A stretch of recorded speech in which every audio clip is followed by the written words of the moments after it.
What was the goal of this lawsuit? Well, the Maricopa County Libertarian Party in February was prevented by the County Elections Department from bringing observers to the presidential preference election, despite the statute that required the Libertarians to participate. We brought an action back in February on Election Day. It was heard by a judge. Judge ordered the county to allow us to participate, that our observers were to be admitted to the elections counting center.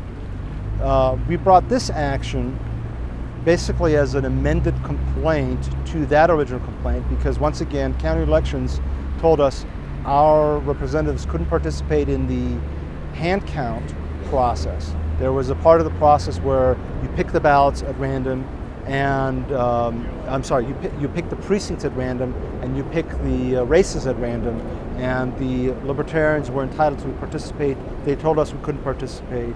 We were entitled to participate in the actual hand count process. And again, there seemed to be some noise from the Maricopa County Elections Department that they were going to try to keep us out.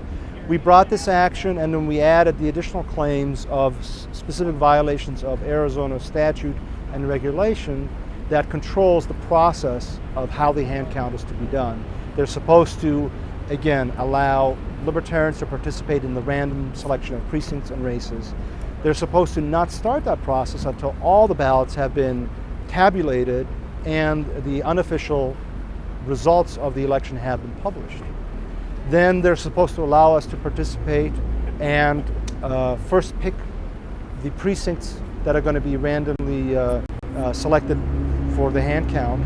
Then they're supposed to randomly pick the races from those precincts. The county chose to do the order in the opposite direction. First they pick the races, then they pick the precincts. And finally, and perhaps most egregiously, the county is required by statute and regulation to conduct the hand count in their central counting center. There's a specific facility. It's down on 3rd Avenue here in downtown Phoenix. That is their central counting center. The county decided they were going to do it off at another facility, a training facility that is owned and controlled and managed by the sheriff of Maricopa County.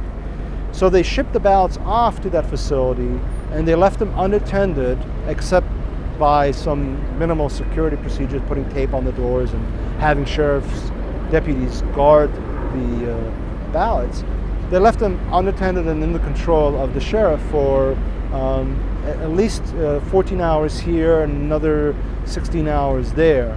So that was a direct violation of statute. Moreover, the statute also requires that all ballots be under video surveillance, video that is actually streamed on the internet, so anybody can watch the ballots from the moment the ballots are brought into the central tabulation center till the election is called and the final results are reported. So today we had an argument in front of a judge. We brought these issues to the judge. The county basically admitted, yeah, we did the order the way we wanted. That wasn't what the statute says, but so there's some regulation that gives us authority. Well, we believe we showed that the statute says the order has to be precincts and races.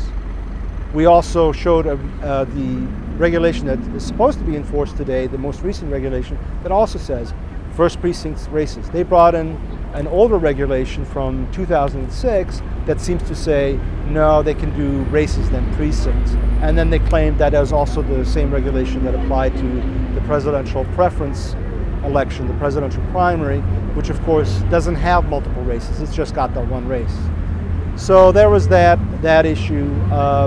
We also pointed out that the county is arguing that for purposes of the hand count, the sheriff's training facility could be another counting center. But for purposes of the statute that requires video surveillance of the central counting center, well, for that purpose, the county argued, well, for that purpose, it doesn't count as a counting center. So it's a counting center when they're hand counting, but it's not a counting center as far as the video requirements. And again, we pointed that out, and hopefully the judge will give us the relief. The relief we asked for is that, first of all, the judge order that the hand count that now has been completed didn't comply with the law and should be discounted and should not count.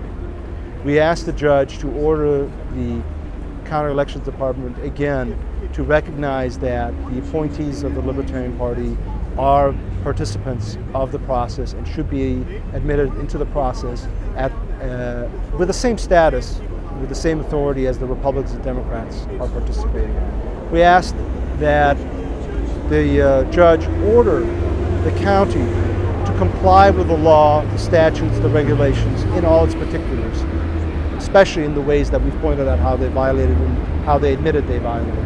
And finally, we asked the judge to order that the hand count be done again. Not a recount, but simply that the process, once it's been invalidated, but the statute requires the process take place, that they be required to do the process and do it right. Of course, we also asked the county to pay our costs and attorney's fees, and we'll see if the judge gives us any or all of the relief we've requested. I think there's a good chance that we'll get at least some of it. We'll see what happens tomorrow. What draws you to this battle? Well, as the judge asked me yesterday, or was it today, I don't remember. The judge asked, well, you know, why do you cause all this trouble? Why do you bring all this trouble to the County Elections Department? And you know, honestly, part of it is just, as a libertarian, we're always looking to make sure that government complies with its own laws. You know, the government isn't above us. It doesn't stand above the laws. The government shouldn't be one that says, we make the laws, we don't have to follow them. Government is supposed to be held to account, to comply with its own laws. And that's where we're here. Well, that's why we brought this case, and that's what brings me to this case.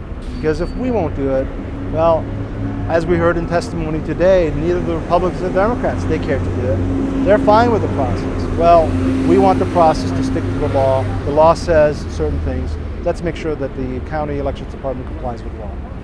Were there any positive indications today in this evidentiary part?